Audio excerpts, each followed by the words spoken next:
right, so congratulations on all the success. Thank you for hanging out with us today. For sure. New album, Wild Ones, doing amazing. Yes, yes. Tell us a little bit about how this project was different in prepping for, in terms of, I guess, you know, party feel and just rocking out feel, in comparison to other albums that you've done before. I mean, for the most part, you know, definitely just traveling around the world.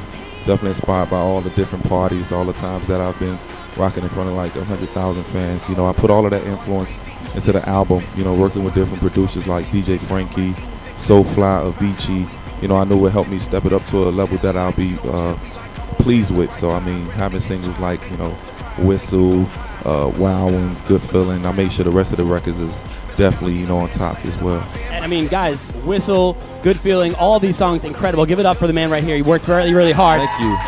Now, there's no Flo Rida song that I have heard that I can't dance to, sing along to. I think we were all talking before. It's like, oh, wow, that's right. I know all the words to that one. Oh, wow, I know all the words to that one.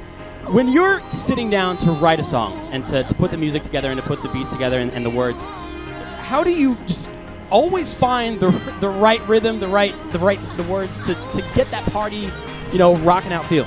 I mean, for the most part, you know, I definitely have a great support system, great A&R staff. You know, a lot of times I go in the studio, I go in with, you know, some of my old friends, and we just horsing around and come up with, you know, clever lyricism and things like that. But sometimes I'm in the studio for 2-3 days, you know, won't come out because, you know, I just want to come out with a perfect song. Is that how long it would take to write like a Flo Rida smash hit? Is it like 2 to 3 days? Nah, sometimes, you know, it's just spur of the moment, you know, but you still go back and forth trying to make sure the production and, you know, the melodies and everything match.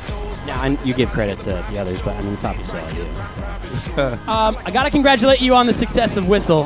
Before I get to my question, can you do everybody a favor and blow on that whistle for us? Is that okay with you? Can you do that? Does it work? They wanted to know, does he really know how to whistle? Oh, he knows. All right, he knows.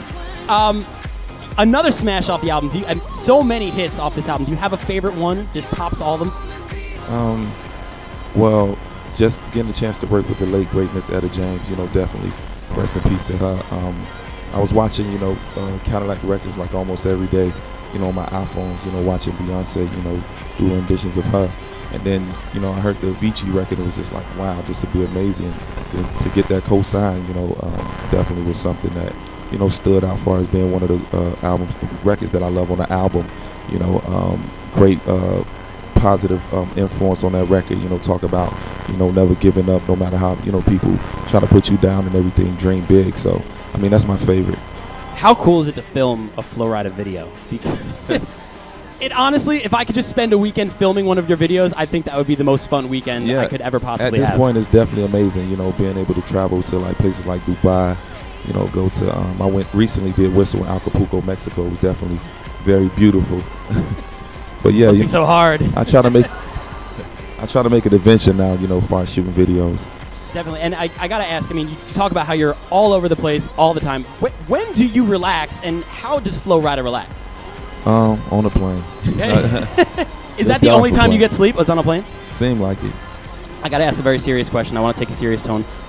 When do you find time to work out? Because I consider myself somewhat busy, and this is all I have. And I work out like every single day. When do you find the time? And I'm not a marketing genius here, but just putting this out there, a Flo Rida fitness app for the smartphones, because I would buy it. You guys would buy a Flo Rida fitness app. Are you kidding me? We'll work on that. But for the most part, you know, just being on stage, you know, an hour, I mean, it's definitely a cardio workout. Yeah, I can see that. So you don't actually go to the gym and lift weights with like the rest of us, or? I have a boxing trainer I bring on the road with me. Wow. Yeah. Can you hook me up with him?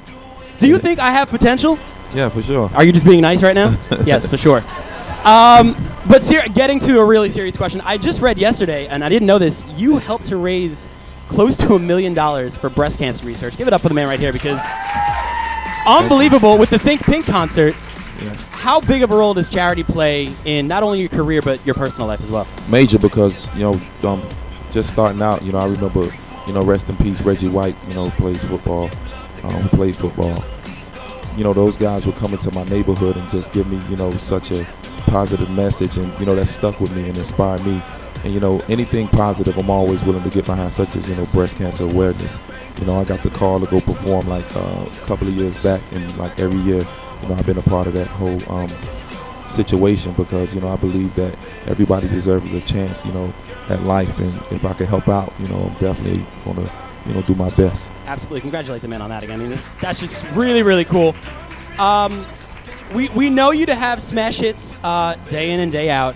I read on the album you also did a song with Red Foo from LMFAO. Yeah. You're a party kind of goer. He's a party rocker. Yes. What is it like working with somebody who's just as excitable and as electric as you in the studio? I mean, for the most part, you know, I got a chance to, you know, do a lot of shows with them on stage. Those guys bring it, you know, every night they go hard. So, I mean, when you think about that, you have to do it yourself. And, I mean, it's just always amazing. You know, the crowd is smiling, jumping up and down, you know, having a joyful time. So, I mean, it's always amazing to work with them. You definitely feed off of the crowd, I'm sure, during every single one of your shows, right? All right, so I want to play a little game. I do it with all of my interviews. It's called One Word Answer.